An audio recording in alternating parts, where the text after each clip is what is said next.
ជំរាបសួរប្រិយមិត្តFacebook ទាំងអស់គ្នាថ្ងៃនេះខ្ញុំមានរឿងមួយចង់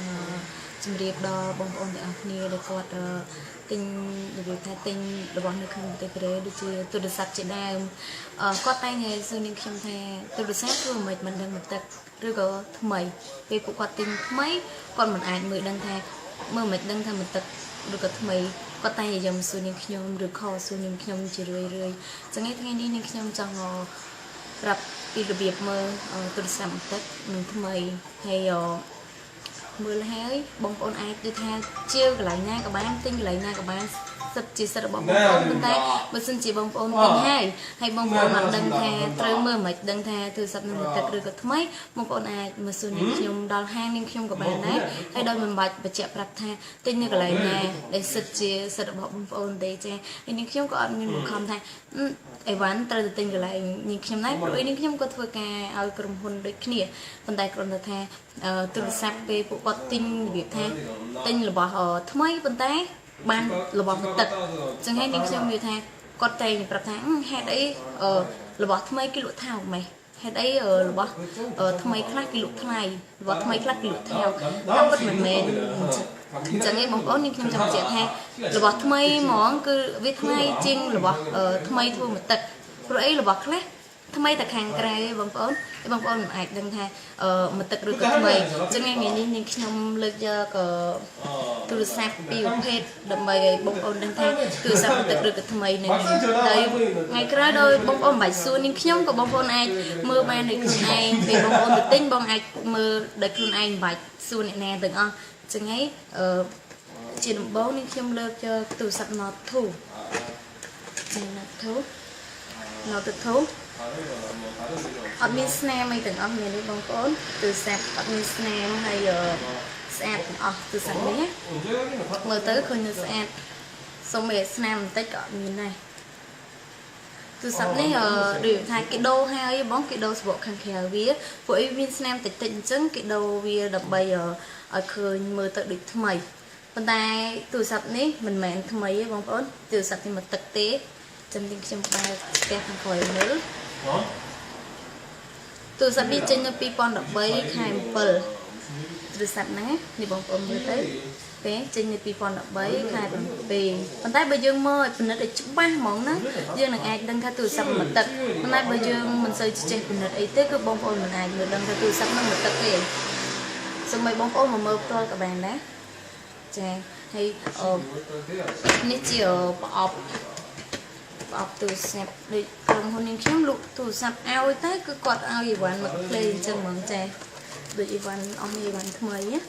ប៉ុន្តែយើងមិនអាចមើលដឹងថាទូរស័ព្ទនឹងមកទឹកតាមពិតទូរស័ព្ទនឹងមកទឹកទេពួកខ្ញុំលក់តែមកទឹកទេបងប្អូនហើយលេខកូដម៉ាស៊ីនមិញហ្នឹងគឺមកទឹកហើយប្រអប់វាក្បាលប្រអប់វាអត់មានលេខកូដទេបងប្អូនឃើញទេវាមានលេខកូដទេព្រោះវាមិនមែនជាថ្មីចឹងហើយវាមិនអាចមានលេខកូដទេហើយជាពិសេសវាផលិតនៅចេញមក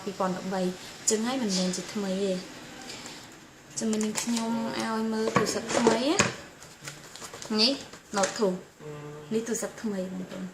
ចានេះទូរស័ព្ទថ្មីប៉ុន្តែបងប្អូននឹងឆ្ងល់ថាមិនមើលដឹងថ្មីនេះខ្ញុំបើកឲ្យមើលទូរស័ព្ទហ្នឹងចេញនៅ2014ហើយខែ6ថ្ងៃទី12លេខកូដវាហើយនេះផងដែរប្រអប់របស់ទូរស័ព្ទហ្នឹងបងចាប្រអប់វាហើយបងយើងមើលឃើញនៅក្នុងប្រអប់វាថ្ងៃខែហើយនឹងទាំងលេខកូដប្រហែលខ្ទង់នេះបងប្អូនមើលអាលេខកូដ7ខ្ទង់នេះឃើញទេបងប្អូនទៅខ្ទង់ចុងក្រោយហ្នឹងលេខកូដវានឹងដូចគ្នាបងប្អូនមើលទៅលេខកូដវាហើយនឹងលេខកូដម៉ាស៊ីនណាវាដូចគ្នាលេខកូដម៉ាស៊ីនចេះបងប្អូនចាំនាងខ្ញុំថតជាលក្ខណៈមើលលេខកូដម៉ាស៊ីនឲ្យជាបន្តទៀតប៉ុន្តែសំខាន់លេខកូដម៉ាស៊ីនហើយនិងលេខកូដប្រអប់វាដូចគ្នាហើយទូរស័ព្ទហ្នឹងបើវាថ្មីគឺវាចេញនៅក្នុងឆ្នាំហ្នឹង2014ហ្នឹងចាវាចេញនៅ2014ហើយលេខកូដម៉ាស៊ីនហើយលេខកូដប្រអប់វាដូចគ្នាថាបងប្អូនថាមើលខែឆ្នាំវាហើយមើលលេខកូដម៉ាស៊ីនវាផងចាបើសិនជាវាដូចគ្នាថ្មីនឹងឯងចាប៉ុន្តែបើសិនករណីវាលេខកូដម៉ាស៊ីនវាហើយនឹងទូរស័ព្ទហ្នឹងអត់ដូចគ្នាទេទូរស័ព្ទមិនថ្មីចាអញ្ចឹងហើយ វាងាយវាអាចបងប្អូនអាចមើលបាននៅខ្លួនឯងចាមិនបាច់ចាំបាច់សួរឬមួយក៏មិនអញ្ចឹងបងប្អូនអាចមើលបាននៅខ្លួនឯងណាហើយនេះខ្ញុំថាបងប្អូនយល់បើសិនជាអត់យល់ទេឧទាហរណ៍ថាទិញហើយក៏ដោយអាចអញ្ជើញមកហាងនាងខ្ញុំបានឬក៏ឆាតសួរនាងខ្ញុំតាមរយៈសង្គម Facebook នឹងក៏បានដែរហើយជូនពរបងប្អូនទាំងអស់គ្នាឲ្យទិញផលិតផលណាដែលថាជារបស់ថ្មីកុំឲ្យទិញចំបន្ទឹកហើយគិតថាកន្លែងនេះលក់ថ្លៃកន្លែងនេះលក់ថោកប៉ុន្តែបងប្អូនអត់ដឹងថាគុណភាពវាយ៉ាងម៉េចចាហើយឥឡូវក៏មានរបស់បន្លំច្រើនចឹងហើយខាងក្រុម Samsung ក៏គាត់បាននេះដែរឥឡូវកំពុងតែចាត់ធានការមួយដើម្បីឲ្យកាត់បន្ថយនៅការលក់របស់ខ្លាំងខ្លាយបងមិនថាទូរស័ព្ទនោះមិនមែនជាទូរស័ព្ទខ្លាំងខ្លាយគ្រាន់តែថាមួយទឹកយកធ្វើជាថ្មីចឹងហើយគាត់ព្រោះឯប្រអប់នេះមិនអាចធ្វើបានទេបងករណីធ្វើឲ្យប្រអប់ហើយទូរស័ព្ទនឹងដូចគ្នាចុកពុកបងនឹងឯង Samsung គេប្តឹងហើយបើសិនជាមានករណីនឹងកាត់ឡើងបងទិញហើយបើករណីកាត់ឡើងបងអាចប្តឹងបានបងចាប្តឹងក្រុមហ៊ុននឹងបានឬក៏ឲ្យគេទៅសុំការខកខាតរបស់បងវិញចាដោយភ្លាមនឹងអញ្ចឹងសង្ឃឹមថាវីដេអូឃ្លីបមួយនេះនឹងជួនជាចំណេះដឹងរបស់អត់បងអតិជនទាំងអស់ហើយសូមអរគុណដែលថាបានតាមដានវីដេអូឃ្លីបមួយនេះហើយនឹងសូមអរគុណរៀងកន្លងមកដែលថាមានអតិជនគាត់គ្រប់គ្រងនៅ Asian Phone របស់យើងខ្ញុំចាហើយ